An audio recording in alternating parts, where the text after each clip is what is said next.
Bueno, buenos días para todos. Bienvenidos a este webinar de fraude y ciberseguridad.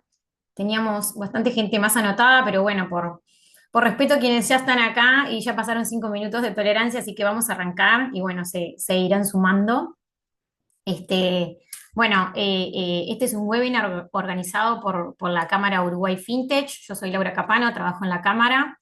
Y bueno, este webinar es el trabajo de una comisión de ciberseguridad y fraude que trabaja en la órbita de la Cámara, que hoy la están liderando dos empresas que son Forsvar y Quinta Disciplina de Domus. Y bueno, es un trabajo que nos parecía importante compartir, no solo con los miembros de la Cámara, sino también con las empresas y el público en general. Bueno, les voy a contar un poquito antes de arrancar con la temática. La Cámara Uruguay FinTech es una agremiación de empresas bueno, en la que se acercan lo que son las empresas FinTech, bueno, están definidas como todas aquellas empresas que brindan un servicio financiero con base tecnológica o a través de la tecnología. Eh, esa, eh, bueno, esas son las empresas, digamos, que nuclea la Cámara Uruguay FinTech, que ya tiene 9 años en el mercado. La Cámara tiene como propósito, digamos, principal impulsar la evolución del sistema financiero uruguayo a través de la innovación y la tecnología. Y bueno, este es como el norte, digamos, que nos guía en todos los trabajos y en todas las intervenciones que la Cámara actúa. Y bueno, es el propósito de valor, digamos. Todo esto lo hacemos a través de un ecosistema financiero inclusivo y eficiente y sin duda que trabajamos para mejorar los servicios y financieros a los que acceden no solo las empresas, sino también la población de Uruguay, porque entendemos que eso impacta directamente en el desarrollo económico de las empresas y de las personas en general también. La Cámara ofrece una propuesta de valor y para ello es que trabaja, digamos, directamente para impulsar la innovación financiera. Y bueno, trabajamos en dos pilares estratégicos que guían nuestro norte, digamos, que son las políticas públicas y la regulación, porque entendemos que el marco normativo que le aplica a las empresas fintech en general tiene que favorecer el crecimiento y la innovación del ecosistema. Y bueno, en ese marco trabajamos muy fuerte para acompañar todo lo que es las modificaciones normativas o las adaptaciones normativas que a veces se necesitan, tanto del regulador como leyes o decretos. Y bueno, también como toda cámara, lo que promovemos es que las empresas que se acercan a la cámara a apoyar, digamos, esta causa, bueno, es que también entiendan en la Cámara que existen espacios de colaboración, donde conectar, donde compartir conocimiento y potenciar su impacto en el mercado. Y bueno, ya a la vista está que este webinar es una prueba de este trabajo colaborativo que hacemos no solo para los miembros, sino para el público en general, bueno, para tratar de expandir un poco la producción del trabajo de los socios de la Cámara. Bueno, esto es un poco la radiografía de las empresas que están hoy sumadas a este propósito, comprometidas con esta visión de transformar nuestro sector financiero. Y bueno, nada, por cualquier información o duda que tengan al respecto, este es el mail de la Cámara en la que nos pueden escribir para consultarnos o bueno, lo que sea. Hoy van a estar exponiendo Adrián San Martín de Forsvar, Ignacio Pérez Quizáfuli de Quinta Disciplina Baidomus y Guillermo de León de Forsvar, que son quienes nos van a presentar. Adrián nos va a presentar un manual de prevención de fraude que trabajaron en el marco de esta comisión. Es un manual que apunta a todo tipo de empresas. eh, y bueno, Ignacio nos va a estar presentando la comparativa de ciertas certificaciones que existen en ciberseguridad y cuáles son las principales diferencias y a qué apuntan cada una de esas certificaciones. Y Guillermo les va a estar presentando una encuesta que elaboramos en principio para miembros de la Cámara, pero que ahora la adaptamos también para que sirva para las empresas en general, que bueno, lo que busca con esa encuesta es hacer un relevamiento de cómo están las empresas que le respondan. Es anónima, pero bueno, lo que busca es hacer un relevamiento de cómo están esas empresas en términos bueno, de fraude y de ciberseguridad. Así que bueno, los dejo con Adrián. La dinámica del webinar va a ser, vamos a estar presentando estos tres bloques y cuando termine cada uno de los bloques va a haber un mini bloque de preguntas de un par de minutos. Las preguntas se pueden ir pasando por el chat, por un tema de orden. Nos pareció que eso era lo mejor. Así que bueno, Adrián, cuando quieras. Bueno, perfecto, Lau. Gracias. Buen día a todos. Mi nombre es Adrián San Martín, soy gerente general de Forward. Y como les comentaba Lau, la idea es comenzar presentándoles el manual de prevención de fraudes, contarles que es un manual que elaboramos de más de 50 páginas dentro de la comisión de la Cámara, que está compartido en las redes, que después si quieren pueden ver un poco más en profundidad, pero que hoy les vamos a estar haciendo una presentación resumida de un poco de qué se trata este manual, con las principales temáticas de fraude y cómo combatirlo. Bien. Bueno, para comenzar, contarles que obviamente el fraude digital dejó de ser algo excepcional, ya es algo del día a día, todo lo hemos notado, ya sea en las empresas en las cuales trabajamos, ya sea por algún evento personal o de algún conocido, todo el día el fraude está de forma activa en el día a día. Entonces ya los modelos reactivos del pasado no son suficientes, ya no sirve ir y responder ante un ataque para cortar las pérdidas en ese momento, porque eso implica muchas pérdidas económicas y también reputacionales. Entonces hoy en día tenemos que atacarlo de forma preventiva. La prevención de fraude tiene que estar desde el comienzo en la empresa y esto nos va a permitir generar más confianza en los usuarios, pero también a los reguladores, como también a socios e inversores de la empresa. Segundo que paso de slide. Ahí creo que no me deja pasar de slide la U. Capaz que si vos me vas ayudando con eso, o sí, pero tiene un delay, disculpen ahí, bueno. Comentarles que el riesgo tiene tres situaciones base en donde debemos analizarlo. Bien, y esto obviamente se va a adecuar a cada tipo de producto y tipo de empresa. En el mundo ideal, nosotros tenemos un onboarding, que es el primer contacto que tenemos con el usuario. Bien, cuando el usuario crea la cuenta, en caso de que pueda crear un usuario, una cuenta en nuestra plataforma, y ahí es el primer momento en donde debemos hacer un onboarding, un KYC, para monitorear el riesgo de la persona que se está registrando en nuestra empresa. Luego vamos a tener las instancias de login, cada vez que el usuario ingresa a transaccionar o a hacer algún evento dentro de la plataforma, y luego donde se consuma el fraude, que va a ser en las transacciones. ¿Por qué destacamos esto? Porque las tres etapas son de suma importancia para ir detectando y complementando la prevención de fraudes. Primero tenemos lo que es el onboarding. Bien, en una billetera digital, por ejemplo, va a depender mucho de cada tipo de producto. Los riesgos que podemos identificar acá son suplantación de identidad, bien, que puede ser que valide la identidad con documentos de un tercero a partir del robo de documentación. Puede ser también identidades sintéticas hoy en día con la inteligencia artificial, todo lo que es deepfakes y demás, puede hacer que me haga pasar por un tercero. También lo que son las cuentas mula, para los que no saben, las cuentas mulas son cuentas que se crean en general personas de contexto crítico a cambio de un pago para luego ser manipuladas por terceros. Entonces, después los fraudulentos terminan usando esas cuentas para poder hacer cualquier tipo de operación sin tener la identidad de ellos mismos y obviamente tener identidades de terceros que no les interesa lo que se haga con esa cuenta a cambio de un pago. Y también todo tipo de identidades falsas que se pueden llegar a crear.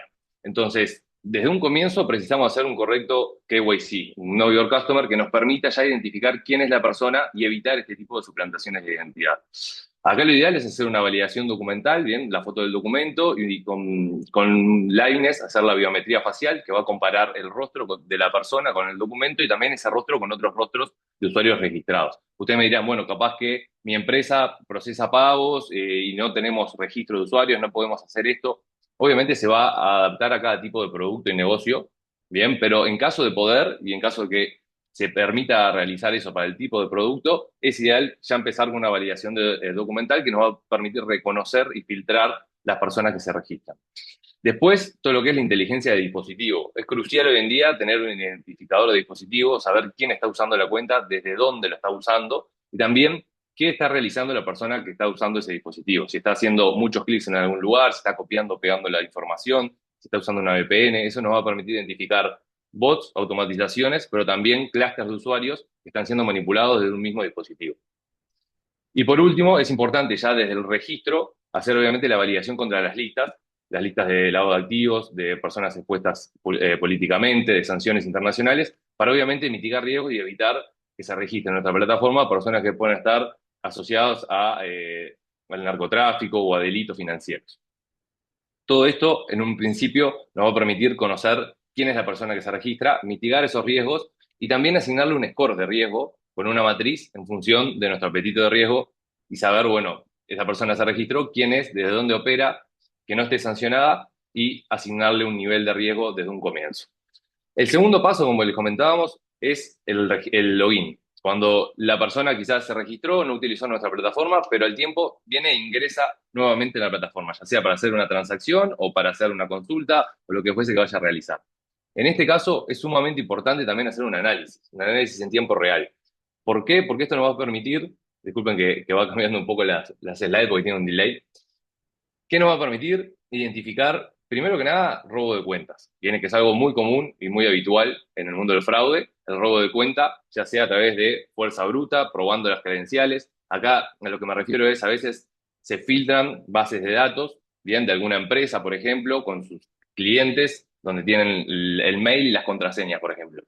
Y la realidad es que muchas personas comparten la misma contraseña en diferentes plataformas. Entonces, a través de fuerza bruta se puede probar, ver si esas mismas credenciales funcionan para ingresar en otros lugares donde podría estar registrada la persona, o de repente se accede a un mail y a partir de eso se accede a diferentes cuentas que puedan estar registradas con ese mail. También accesos a través de malware, de dispositivos infectados, de donde se roba información. Y todo esto lo que va a hacer es generar un riesgo en el login que nosotros lo vamos a identificar a través del dispositivo, como les contaba, todo lo que es el device ID, un identificador de dispositivo, la ubicación, todo lo que es la geolocalización y el análisis de la IP. ¿Cómo vamos a detectar esto? Por ejemplo, si la persona se loguea o se registra o se loguea hoy en la mañana desde Uruguay y a la tarde tenemos un ingreso de un país de otro continente, por así decirlo, obviamente hay un viaje imposible. Se dice que en ese caso nosotros tenemos que poder detectarlo a tiempo y mitigar desde el login ese ingreso de un tercero a la cuenta. ¿Cómo lo hacemos? Con este análisis contextual y también utilizando, por ejemplo, lo que es el múltiple factor de seguridad, un segundo factor que permita verificar que la persona a través de un SMS, un código, habilite ese ingreso. No es suficiente, no es infalible eso, porque muchas veces a través de ingeniería social, del engaño, puede ser que yo le esté dando acceso a un tercero e incluso le pase el código y el tercero ingrese ese código. Entonces, más allá de esos mecanismos de seguridad, como puede ser una contraseña, un segundo factor de seguridad, siempre igualmente tenemos que tener las alertas y el análisis del contexto general de cada ingreso a la cuenta del usuario. Y la fase 3 es donde se consuma el fraude. Si ya tuvimos un control en el registro, en el ingreso a la cuenta, es crucial que también al momento de moverse el dinero, nosotros podamos hacer un control y un monitoreo de lo que está sucediendo. Y acá tenemos diferentes tipos de fraude, desde los más conocidos y típicos, como pueden ser transferencias fraudulentas vinculadas a estafas, lo que les comentaba un poco al principio, todos conocemos a alguien que lo han intentado estafar, o a nosotros mismos a través de una llamada, de un mail, de lo que fuese, o por ejemplo tratando de vendernos algo por redes sociales. Ese ingreso de dinero, esa transferencia que nosotros hacemos, está vinculada a un fraude, que después vamos a tratar de reclamar y de revertir ese dinero. Entonces, en la transacción esa la tenemos que identificar, si es una transacción anómala, si es un monto alto, si es hacia una cuenta quien recibe el dinero, que tiene algún riesgo en ese onboarding, en esos logins.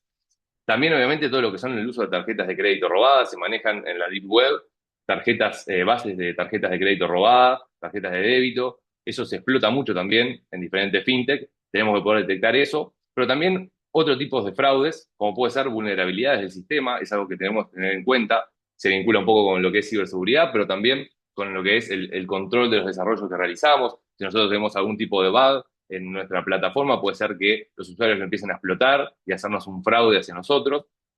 También todo lo que es la triangulación de dinero, esto se vincula mucho con lo que es lavado de activos. Algo que a tener en cuenta, la prevención de fraude se vincula mucho al lavado de activos, primero porque los patrones a veces son similares y segundo porque el fraude a gran escala requiere del lavado de activos para poder mover y blanquear ese dinero. Entonces, algo que vamos a ver en las transacciones son, por ejemplo, triangulaciones de dinero, cuando se pueden hacer transferencias entre diferentes usuarios, el dinero va de una cuenta a otra de forma rápida para darle el rastro. Todo lo que son las cuentas mula, un poco los comenté, pero el tema de que se reciba dinero a cuentas de personas que no son las que manejan esa cuenta. Entonces, luego se retira de esa cuenta y si se realizó una estafa, no va a estar vinculado realmente el estafador, sino un tercero que validó esa cuenta. Todo lo que es para el abuso de límites, quizás nuestra empresa, nuestro producto requiere que haya límites en transacciones, ya sea por un tema regulatorio o por un tema de mitigación de riesgo, que estamos dispuestos a hasta cierto límite manejar montos por usuario. La creación masiva de cuentas va a hacer que esos límites se puedan superar y hacernos un fraude también a determinados controles. Todo lo que es el abuso de promociones, algo que hay que tener muy en cuenta. El abuso de promociones, muchas veces las campañas de marketing se miden en cantidad de usuarios que usaron la promoción y demás. Siempre hay que tener en cuenta que hay un grupo que va a estar tratando de explotar esa promoción. Y un par de cosas que también hay que tener en cuenta, que no son a veces tan básicas o tan intuitivas, pero que debemos tener cuidado, es todo lo que es el autofraude y el fraude interno. Cuando digo autofraude me refiero, por ejemplo, a desconocer un pago que realmente hizo la persona, pero dicen haberlo hecho para no querer pagarlo, ¿bien? Eso puede ser un desconocimiento con la tarjeta y demás. O, por ejemplo, un retiro.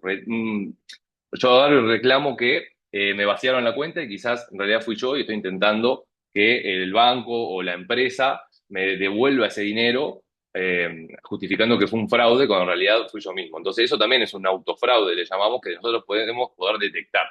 Y el fraude interno, bueno, es obviamente la participación ante la falta de controles internos del personal de la empresa pudiendo aprobar o permitiendo ciertas transacciones, habilitaciones a usuarios que no son debidas y eso obviamente en complicidad con un tercero puede implicar una modalidad de fraude. ¿Cómo atacamos esta tercera etapa de fraude, que es el movimiento del dinero, ya sea un ingreso, un retiro? Veíamos que al principio hablamos del onboarding con biometría, device ID, consulta en listas.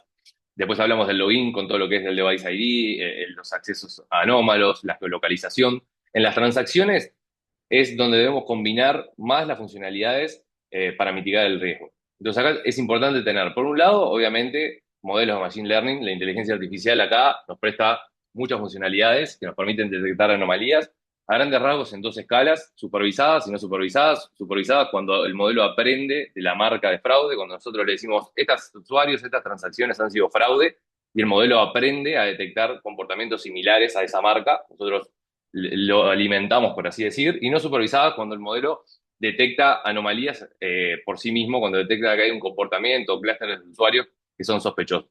Son herramientas que obviamente en el día de hoy son clave y las tenemos que utilizar, pero que no son suficientes. Nosotros debemos poder incorporar también controles como los velocity checks, reglas personalizadas para cada tipo de negocio.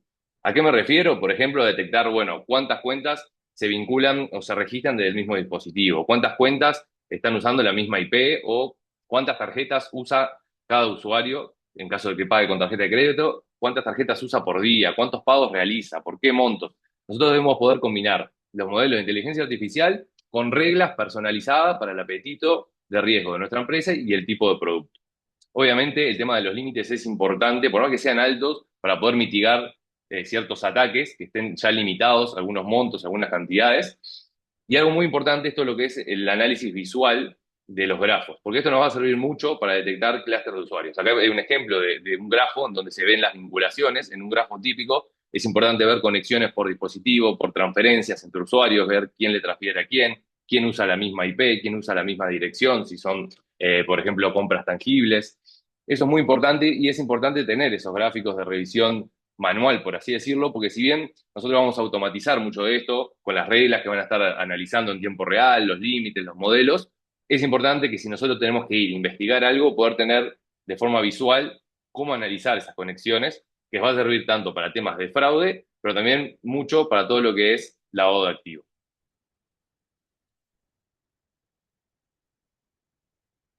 Un segundo que pasamos de slide.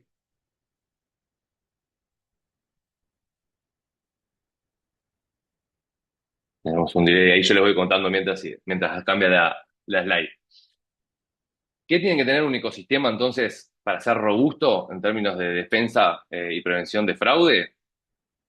Primero, el motor como núcleo de la prevención. Bien, un motor de decisión, donde, como les comentaba, tengamos reglas concretas, bien, que podamos configurar y modelos de inteligencia artificial que nos puedan dar inputs de anomalías y situaciones de riesgo. Lo segundo lo que les comentaba, todo lo que es la visualización que nos permita entender las métricas, los resultados, la evolución y el análisis en tiempo real de las relaciones complejas a través de gráficos. No menos importante, todo lo que es la gestión de casos. ¿Qué pasa cuando hay un fraude que se consuma o que hay que reportar algo, ya sea al regulador o reportarlo de forma interna o dejar registro para aprender de lo sucedido? Todo lo que es la gestión de casos debe estar incluida en lo que es la prevención, tanto de fraude como de lavado de activos. Y otro punto es la parte de verificación de identidad, verificación biométrica, en caso de que se pueda realizar por el tipo de producto, ya que eso nos va a permitir conocer a la persona que está por detrás y saber, bueno, además del riesgo que tiene, quién es y qué está haciendo en nuestra plataforma. Así es como pasamos de reglas y modelos de inteligencia artificial a poder tomar análisis en tiempo real de cada transacción y poder aprobar, poder rechazar, poder revisar en caso de que aplique, poder pedir un remedy, le llamamos al cliente, de que pueda validar cierto aspecto, ya sea un Face ID o un second factor al momento de realizar una transacción, si vemos que es necesario. Todo esto nos va a permitir tomar decisiones y también bloquear, obviamente, transacciones de usuarios en caso de que se detecte algún tipo de riesgo. ¿Qué sucede cuando se genera un caso, por ejemplo, un caso de fraude? Lo primero es detectarlo, obviamente, ya lo hemos estado hablando hasta ahora, de forma genérica, obviamente, esto hay que llevarlo a cada empresa, pero hemos estado hablando de la detección, que es clave, poder detectar cualquier anomalía o situación de riesgo. Lo segundo es alertarlo. Tenemos que poder recibir una alerta, que esto quede registrado también, porque estamos hablando de temas regulatorios que se vinculan a todo lo que es la prevención. Entonces tienen que dar los logs para posibles auditorías de todo lo que se está realizando, generar una alerta, darle prioridad a esa alerta según el nivel de riesgo. A partir de esa alerta generar un caso donde quede evidencia de lo que se analizó en caso de que sea un fraude consumado, de lo que se revisó, lo que se analizó. Todo el paso 4 del análisis tiene que quedar documentado dentro de ese caso y obviamente tomar una decisión. La decisión puede ser, como les decíamos, reportarlo al regulador, puede ser contactarnos con la víctima, puede ser obviamente bloquear las transacciones, tratar de recuperar el dinero, a veces dependiendo de la modalidad, se puede hacer un esfuerzo para tratar de recuperar y volver hacia atrás el dinero o la entrega de un paquete. Y algo muy importante, más allá de la decisión que se tome, es la marca. Esto nos va a nutrir los modelos, por ejemplo, de inteligencia artificial. Cuando hablábamos de los modelos que van aprendiendo de esa marca, es fundamental que nosotros podamos marcar esa transacción y decir, bueno, esto fue fraude, este usuario fue fraude, tener una tipología también de qué tipo de fraude fue, porque eso nos va a permitir en realidad dos cosas. Por un lado, alimentar esos modelos y por otro lado también tener métricas, que lo vamos a ver ahora más adelante, tener métricas de lo sucedido y al final de cada mes, de cada ejercicio, poder ir y, ver, y decir, bueno, ¿cuánto tuvimos de fraude en ratios, en montos?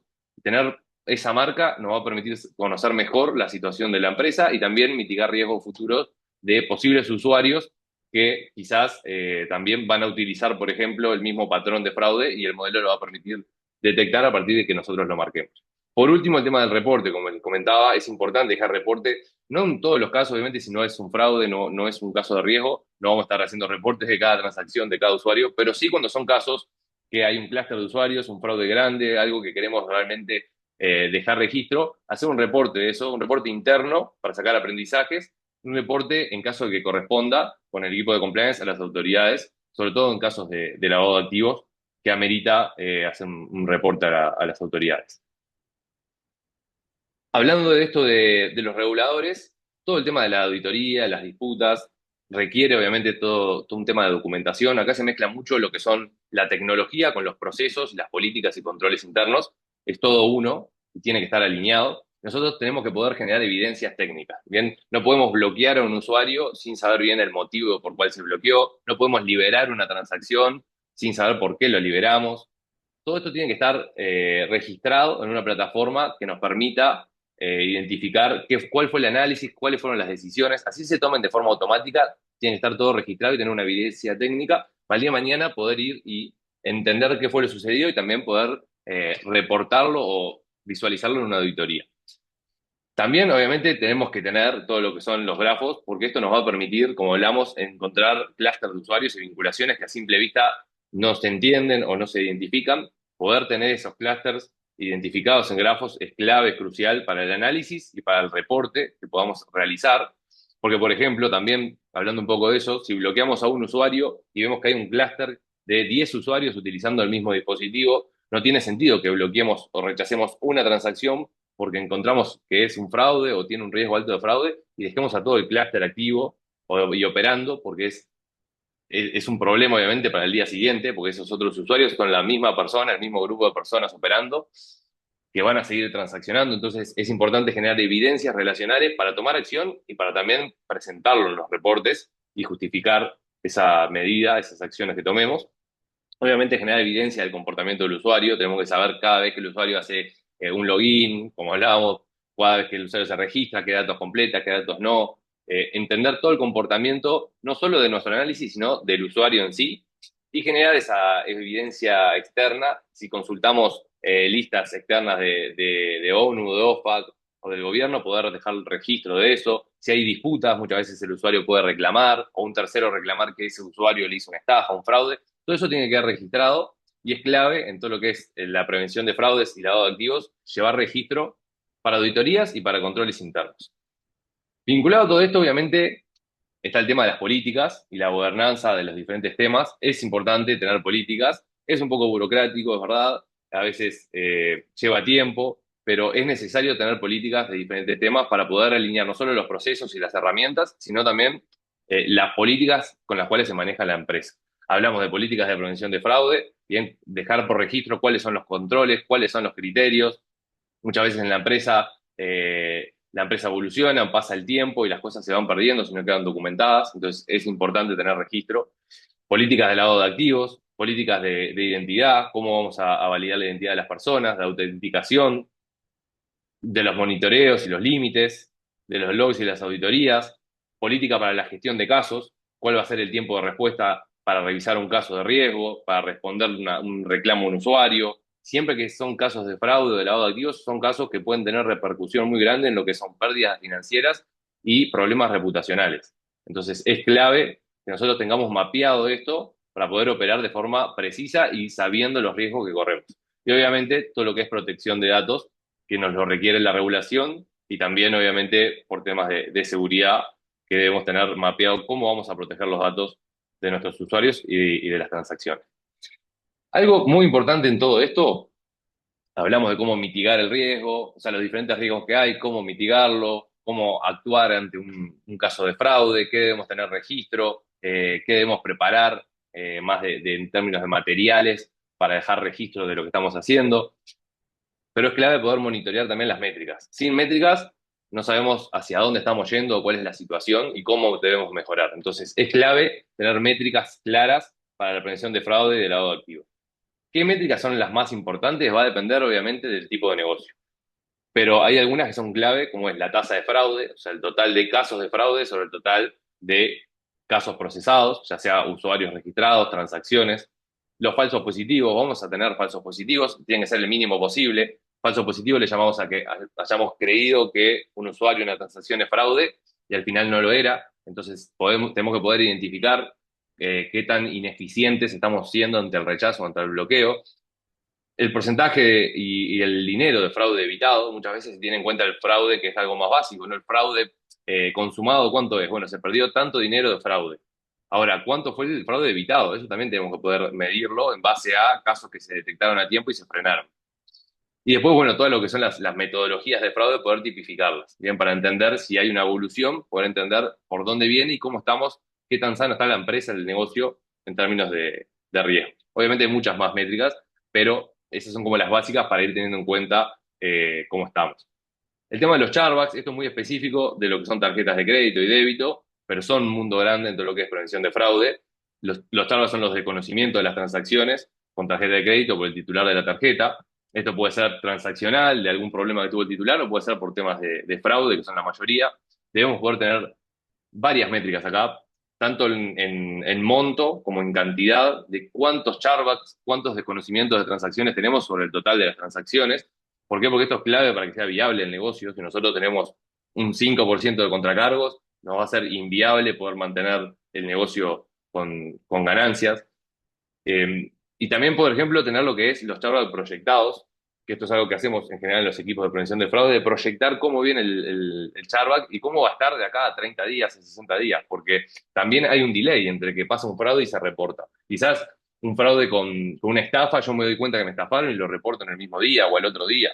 Pero cuando es un desconocimiento de un movimiento que me aparece en la tarjeta, quizás yo lo veo cuando termina el mes y veo el resumen de la tarjeta. Entonces, hay un delay entre que pasa la transacción y se reporta a través de determinadas entidades y llega a mi comercio o a mi empresa. Entonces, debemos también proyectar cómo vienen los chargebacks y cómo va a llegar esa métrica de chargeback de acá a determinados días en base a cálculos de proyecciones internas. Y después, bueno, todo lo que es operaciones y experiencia del usuario es clave, porque muchas veces hablamos de prevención de fraude, de prevención de lavado de activos, cómo controlar, cómo bloquear, cómo frenar, pero no nos podemos pasar para el otro lado, debemos hacerlo de forma eficiente y si nosotros molestamos a los usuarios buenos, por así decirlo, si rechazamos transacciones que deberían haber sido aprobadas, vamos a tener una mala experiencia de los clientes. Lo mismo si nosotros pedimos demasiados datos, si nosotros le llegamos a llenar un formulario con 200 preguntas al usuario antes de hacer algo, vamos a hacer un drop-off que es muy negativo. Tenemos que poder medir cuántos usuarios abandonan el registro, por ejemplo, en cada etapa, saber si lo estamos pidiendo el dato, si realmente nos sirve o no, para poder hacer un monitoreo y un control de forma eficiente. Y bueno, y todo lo que es cumplimiento de AML, poder saber cuántos usuarios de riesgo alto tenemos, cuántos usuarios de riesgo bajo, tener todo eso mapeado, saber cuántos usuarios se quisieron registrar y estaban en una lista negativa. Todo ese tipo de métricas son básicas y debemos tener nuestros tableros para poder monitorear las métricas y saber, bueno, cuál es la situación y la evolución de la empresa en términos de fraude. Por último, creo que un poco se deduce de lo que le venimos comentando, pero ya hoy en día el fraude reactivo no permite crecer de forma eficiente, no permite asumir los riesgos del crecimiento de forma rentable. Hoy en día es necesario la prevención de fraude de lavado de activos desde el primer momento. Esto debe estar incluido en la estrategia de negocio, así como incluimos una estrategia de comercialización, de operaciones, debemos tener una estrategia de riesgo que incluya estos temas y definirla en base al apetito de riesgo que tengamos. No es lo mismo una empresa consolidada, una empresa que recién empieza, una empresa que puede tolerar ciertas pérdidas por fraude, u otras que no. A veces los golpes pueden ser de knockout y puede ser que la empresa no tolere cierto fraude o cierto riesgo reputacional. Entonces, acá la sugerencia es siempre tener en cuenta desde el momento uno la prevención de fraude y prevención de lavado de activos como una estrategia y como una estrategia dinámica, el movimiento que se puede ir definiendo también en base a la evolución de la empresa.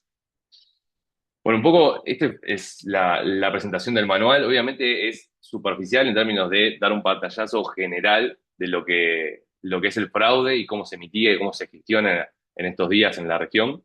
Después, a los que les interese, obviamente, está el manual en las redes sociales, en el LinkedIn lo pueden encontrar, en el LinkedIn de la Cámara.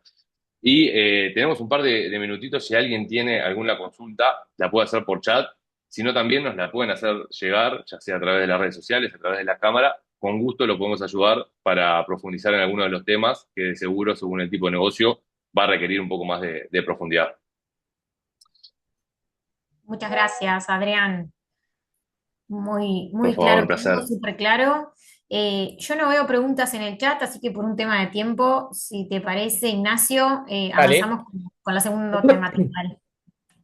Muy bueno, Adri, gracias primero que nada. Y este arrancamos hace poquito con la comisión. La verdad que ahí Adri liderando el grupo de trabajo que se formó, que está súper lindo. Invitar, obviamente, si hay otros interesados a participar, más que bienvenidos. Ahí con Lau se ponen en contacto y creo que, nada, un poco el roadmap o el foco que nos marcamos al inicio, que fue, bueno, ver cuáles podían ser temas de interés para acercar a los socios de la Cámara. Ahí nos fuimos haciendo un listado tanto de temas como de posibles entregables y bueno, uno justamente está asociado con este manual de prevención de fraude, que hablar de fraude y ciberseguridad casi que están de la mano. Ahí Adri nombraba un montón de buenas prácticas, tanto a nivel de doble factores, de monitoreos, de un montón de cosas que están intrínsecamente relacionadas con ciberseguridad.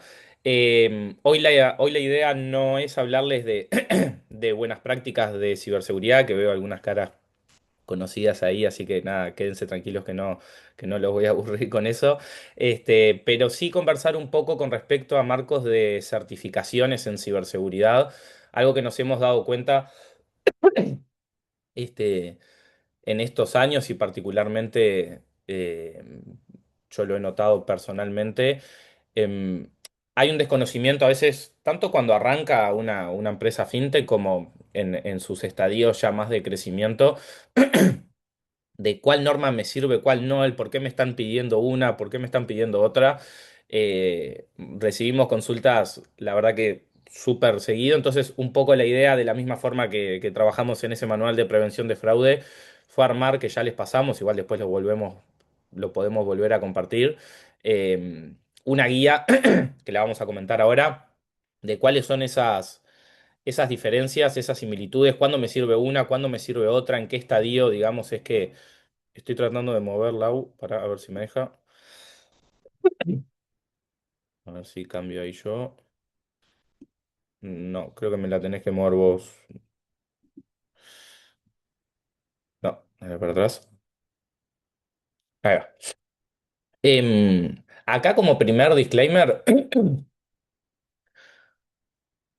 que yo soy un gran defensor de esto, independientemente que les pidan, no les pidan, lo que sea, cualquier empresa debería adoptar un manual de buenas prácticas para alinearse, sea con, por decir algo, no sé, ISO 9001 con gestión de calidad, o soy una industria y me alineo con buenas prácticas de medio ambiente, con la ISO 14001. A lo que voy con esto es, independientemente de que se los pidan, siempre es una buena práctica no inventar la rueda y alinearse con aquellas buenas prácticas que sean de interés para cada organización. Esto como punto un poco más arriba, porque a veces lo vemos esto como, me están pidiendo un papel o burocracia o documentos. Ya las normas ISO o estas que vamos a ver ahora casi que no piden documentos, bien como pasaba antes, sí que existía como esa presunción de certificarme en una norma me va a hacer tener 80 millones de documentos y procedimientos. Por ponerle su caso, en donde yo trabajo en quinta disciplina, y SABIC, eh, estamos certificados en ISO 27001 hace muchos años. Jamás nunca eso nos sirvió para ganar un cliente. Bien, sí nos sirvió para evitar contestar, en vez de 400 preguntas, contestar 50 en algunos due diligence, ¿ok? Este, mm, a lo que voy con esto es, eh, ahora vamos a entrar en detalle, pero independientemente de que lo pidan o no lo pidan, traten de, a nivel de buenas prácticas, sea de gestión estratégica y van a leer la ISO 9001 y la ISO 9004, o a nivel de seguridad, como puede ser la 27001 que vamos a hablar o alguna otra, cuando tengan algún tema que tengan que alinearse, ya hay cosas que están escritas y que les pueden servir o no tomarlas. Bien, eso como primer comentario. En muchas ocasiones, obviamente, como ponemos acá, las empresas tienen que demostrar compromiso con buenas prácticas de ciberseguridad, ya sea para acceder a nuevos mercados, bien, demostrarle cierta confianza a los clientes por estar certificado en 27001 o PCI o lo que sea, no significa que no voy a tener un fraude, por decir algo, como estaba hablando Adrián, pero significa que voy a tener ciertas buenas prácticas a nivel de gobernanza que me van a hacer detectarlo a tiempo, comunicarlo a tiempo, gestionarlo a tiempo y un montón de cosas que al final es lo que va a importar. A nivel de confianza con los inversores, muchas veces, y en la fintech lo vemos bastante, el tener una certificación internacional como esta que vamos a ver ahora puede apoyar a, eh, evitar ciertas conversaciones o tratar de demostrar cierto cumplimiento con buenas prácticas. Apoyo en el levantamiento de capital. Suma, sin dudas, demostrar compromiso, en este caso con alguna norma de seguridad. Y sin duda que estar certificado no garantiza en absoluto no tener un ataque. Esto yo siempre lo ataco, ¿no? O sea, lo aclaro. Porque sale muchas veces en los últimos años en Uruguay, que está bastante fuerte el tema.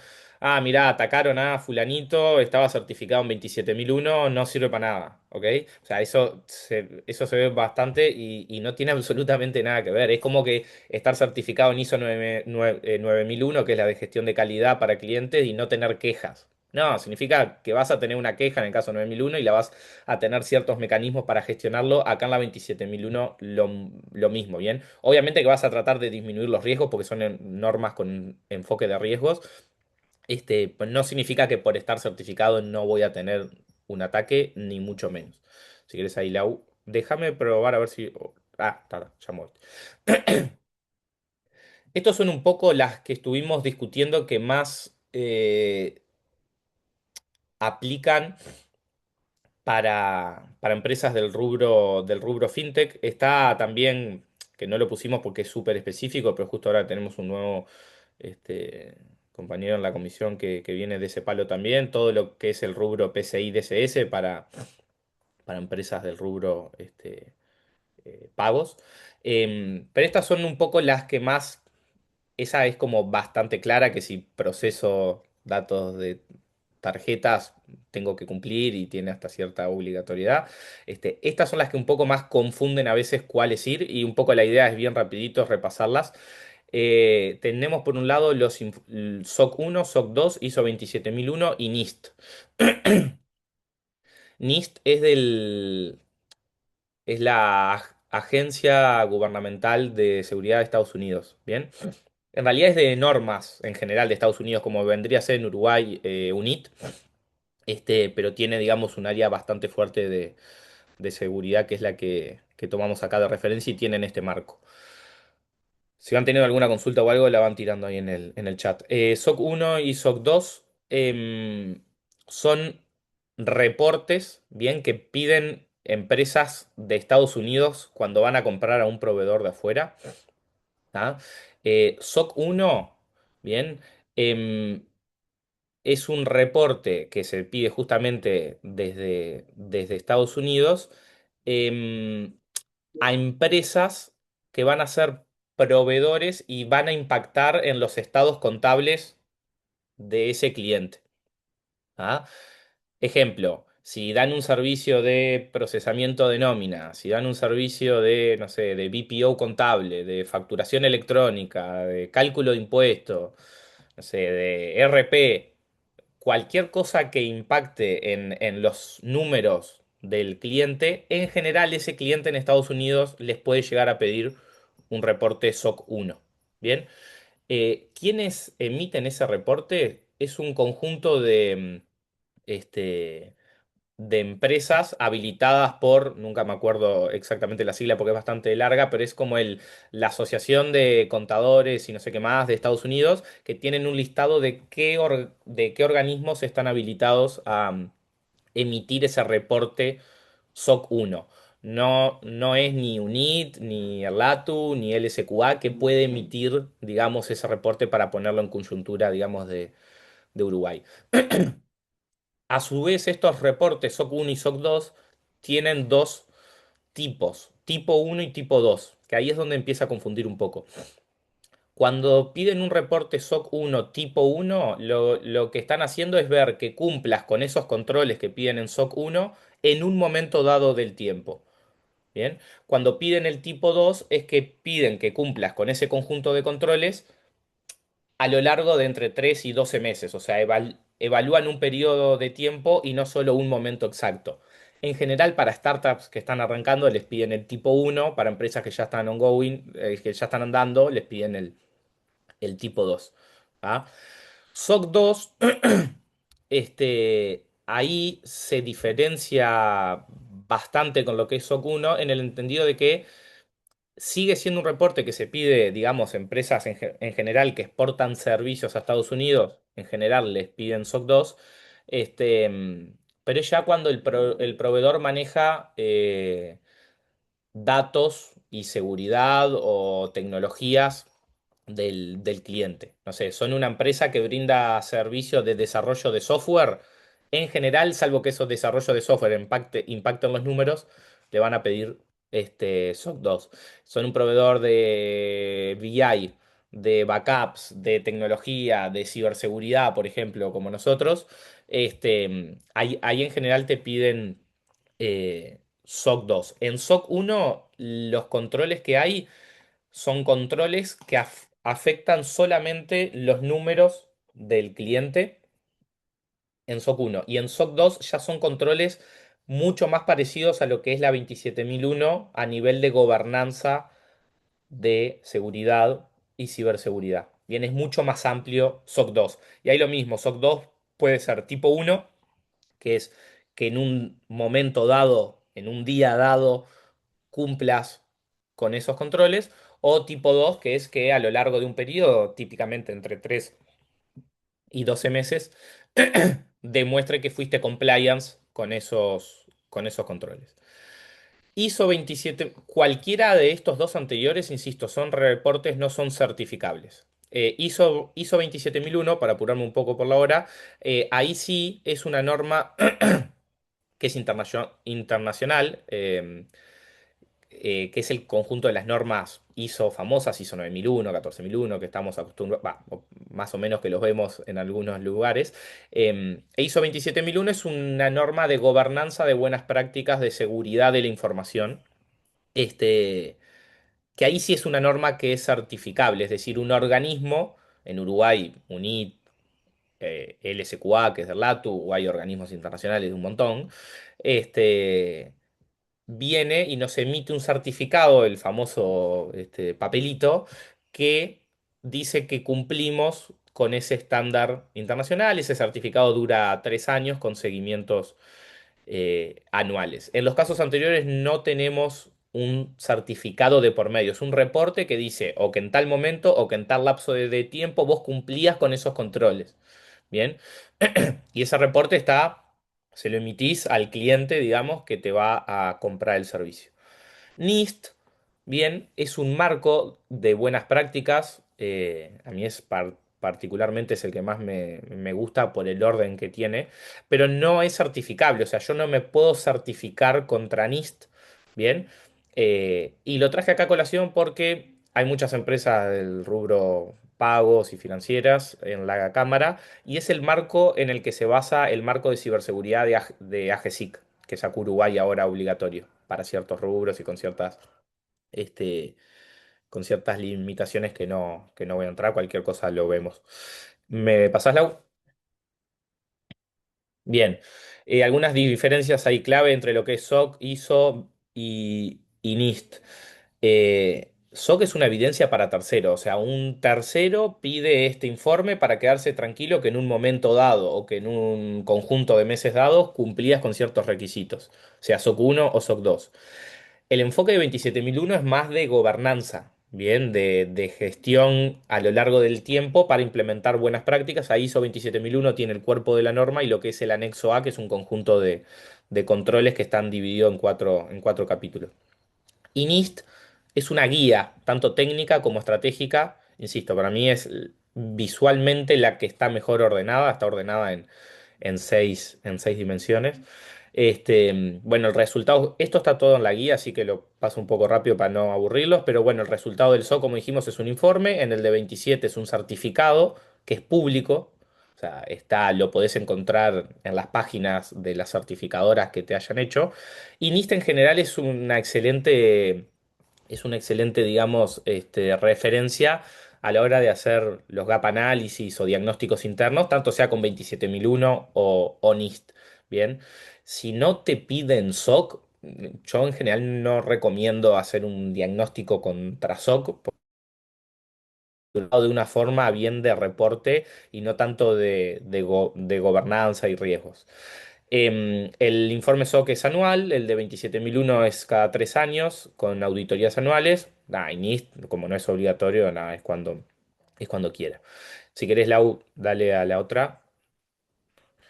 Bien, acá un poco lo que hablamos de SOC tipo uno y tipo 2. Sea SOC uno o SOC 2. Confunde un poco, me parece un trabalenguas. Pero nada, SOC 1 para información que impactan los números de un cliente, SOC 2 más a nivel de gobernanza, y después el tipo uno, como dijimos, que los controles existan y estén bien diseñados en un momento dado. En general, para las startups o primeras ventas o pilotos, no les puedes exigir el tipo 2 porque no van a tener datos a lo largo del tiempo. Simplemente te pueden decir, che, cuando empiece a operar, voy a hacer esto, esto y esto que tengo acá estipulado. Eso es tipo uno. Y con tipo 2 ya hablamos a lo largo de ciertos meses, ya cuando estás escalando o vendiendo a bancos o grandes clientes. ¿Cuál conviene ahora para ir terminando a una a una fintech. Esto es totalmente subjetivo, por las dudas, ¿no? O sea, no tiene, puede venir otro y darlo vuelta o cambiar y estaría ok igual. En nuestra experiencia, en las etapas iniciales, para la fintech que estoy hablando, no para todas las empresas en general. Si fuera todas las empresas en general, SOC no aparece, digamos, acá porque en general termina siendo SOC o para fintechs o para empresas de desarrollo de software o para empresas que brindan infraestructura tecnológica, pero es un nicho eh, del, del mundo de empresas que no es el todo, digamos. En las etapas iniciales, a mi entender, ISO 27001 da ese marco de gobernanza y buenas prácticas y al final te da también un certificado que no es menor a la hora de hablar con partes interesadas, stakeholders, accionistas, inversores. Si estás vendiendo a bancos o estás pensando en vender a Estados Unidos, arrancá con SOC 2 tipo 2 y te vas a evitar algunas conversaciones, pues te lo van a pedir eventualmente. Bien. Si procesás info financiera de terceros, como dijimos, y alineate más con SOC 1, este, si es simplemente para ordenarse internamente, es decir, como arranqué la charla, quiero implementar un conjunto de buenas prácticas de seguridad que me traten de evitar el fraude, que me traten de evitar ciertas amenazas a nivel de ciberseguridad que suceden en el mercado, lo ideal es NIST y 27. Bien, o sea, ese mix de entre la forma que tiene NIST de organizarse y los controles técnicos de 27001, es a mi entender el mejor, toma lo mejor de los dos mundos ese mix. ¿Cómo bajarlo a tierra? Obviamente no nos da el tiempo hoy para hablarlo, pero digamos, existen ya ciertos consensos de cuáles enfoques tomar de cada uno dependiendo los temas, y cuáles aportan más. Y si estás pensando en internacionalizar o estás creando la startup ya con ese enfoque de internacionalizar, eh, ISO 27001 es válido en cualquier parte del mundo, no solo en Estados Unidos. Bien, a diferencia de SOC, que solo te lo van a pedir en Estados Unidos, eso no es un detalle menor. Si no estás pensando en vender a Estados Unidos, alinearte con SOC 1 o 2 no te va a sumar. Bien, este, ISO 27001 tiene validez en cualquier parte del mundo si te emite ese certificado un organismo que esté acreditado internacionalmente.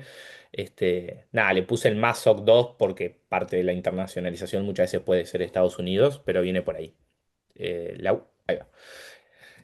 Nada, el resumen ahí un poco como para que les quede, igual eso está en el manual, SOC 1 como da confianza financiera en Estados Unidos. SOC 2 da confianza en seguridad en Estados Unidos. ISO 27001 vendría a hacer esa confianza en seguridad en cualquier parte del mundo, por así decirlo. Tal, el tipo 1 y tipo 2 ya lo vimos. Y NIST como guía muy buena a nivel de buenas prácticas. AGSIC casualmente se basó en NIST. Para mí está genial la idea porque ordena mucho y ayuda a los sujetos que después ponga como obligados a cumplir con ciertos requisitos en una posición más cómoda y tiene niveles, de hecho, nivel 1 hasta el 4, o sea que es más amigable para ir implementándole.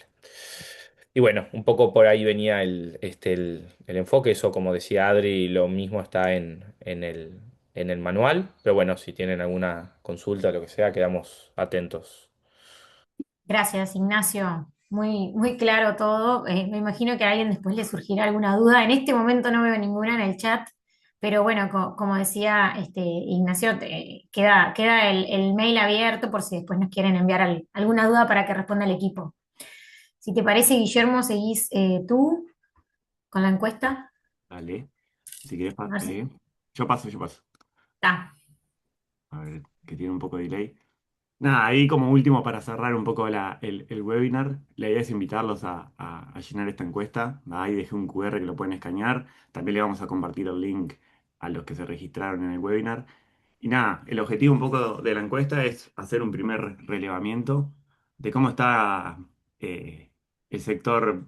Lo habíamos pensado primero para FinTech, pero ahora lo abrimos un poquito, cómo está el ecosistema en Uruguay relacionado con prevención de fraude y ciberseguridad. Se van a encontrar con 25 preguntas, son bastante sencillas de responder. Es 100% anónima, así que no tienen por qué compartir datos que no quieran o datos sensibles.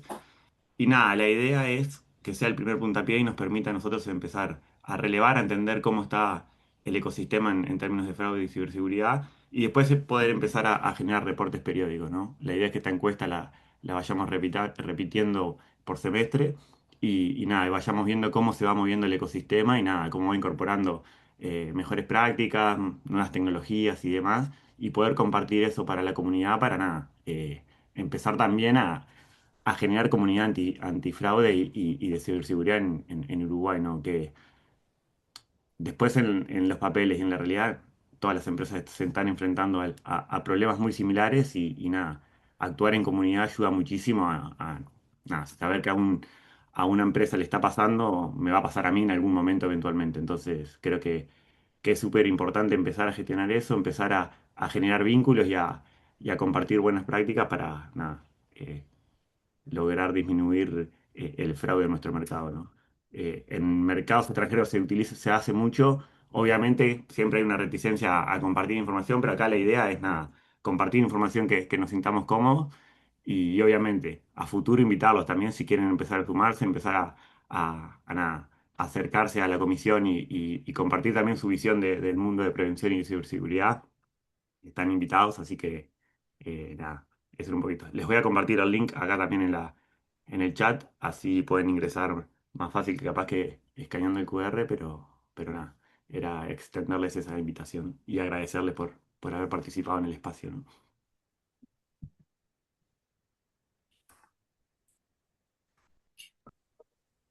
Bueno, con esto damos por culminado, cumplimos exactamente con la hora en la que estaba prevista. Esperamos bueno, que les haya sido de utilidad los contenidos que se vieron en el webinar. Esperamos también sus comentarios, esperamos consultas ansiosos, porque ya que no nos hicieron ninguna en el chat, teníamos algún espacio previsto para las consultas, pero bueno, tanto Adrián como Guille como Nacho están atrás del mail, las canalizan a través del mail de la cámara o de las redes o de la web de la cámara para que podamos quizás ayudarlos con alguna consulta más específica que les pueda surgir después de estudiar los materiales.